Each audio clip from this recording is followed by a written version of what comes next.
Hey guys, this is More Engadget, and we've got something very cool to show you. So you might recognize this as the Splay interface that was featured on a phone called the First Else, made by an Israeli company called Emblaze Mobile, or Else Mobile. This was a collaboration with an Israeli design house called Sugar Pusher, so they designed all this cool graphics. So sadly the phone itself was eventually killed because it kept hitting delays, but fret not, because this launcher is now available for Android, which should have been what the company had done back in the days. So if you go to the Google Play now, you can actually look it up. Just go for search for Splay, S-P-L-A-Y. The internet's a bit slow here, but you can see, yep, so this is it. Just download it, and it just works as a launcher replacement. We say replacement, but you can obviously always switch back to the old home. But obviously you can also choose Splay as your permanent home if you know what you're doing. But for now, let's just stick with Play as a temporary replacement. So, anyway, for those who are not familiar with it, you would have already seen what we did just now. This is essentially a 3-level menu system. And what you do is, you've got the 4 main items here: phone, diary, media, and apps. And you can just put your thumb onto your desired sort of category, and then you get your relevant items dropping down below like a fan. And pretty cool graphics, right? Look at this, just like the good old days. Ah, so sad. Anyway, so say we want to go into contacts. What they've actually done here is they only list out the most frequent contacts, because hey, you probably have some 3,000 contacts because Google has decided that everyone's your friend. Yeah, so it's got your most frequent contacts here instead. But you can always jump into your actual address book from here as well. But we don't want that, so let's just go back out.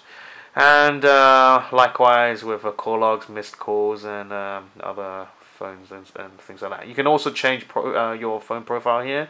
So you've got normal, silent, and meeting. Let's just jump straight back out. So as you can see, if you want to go back to the main menu, just let go in any of the blank areas.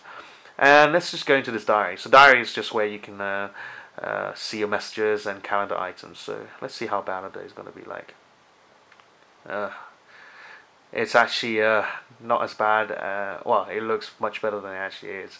So it looks like this app is only recognizing certain sub-calendars in our calendars. So we've actually got a lot more going on tomorrow. And messages, well, you can actually slide across and see all these spam messages I've been getting. But hey, I can do this all day long. Now, let's go back out. Media, media. So you've got GPS album, normal album, video player. Let's go into video player. So this is where my videos are. Now, because of the way HTC implements its albums and events, that's probably why I'm not seeing all the videos here. So, but again, this is actually a beta offering from Else Limited, so you have to excuse them for the glitches. Music player, again, not perfect because we can see some ringtones here. But if you do choose a song like this one, just let go, and it'll either launch your default app or let you choose whichever one you want. Last but not least, we've got apps, and this is where you can store your 7 app shortcuts. You can edit them here, or you can even jump straight into Google Play, as you saw earlier, to download more, because you can never get enough apps, it seems.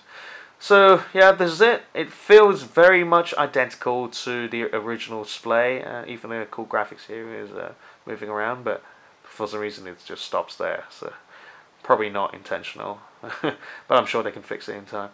And yeah, so like we said, go ahead, check this out, download it. It's free. It's beta. It's not perfect, so do bear with it. But it is very cool, very fun, and does bring back some good memories. And again, kudos to Sugar Pusher for making such a gorgeous looking UI.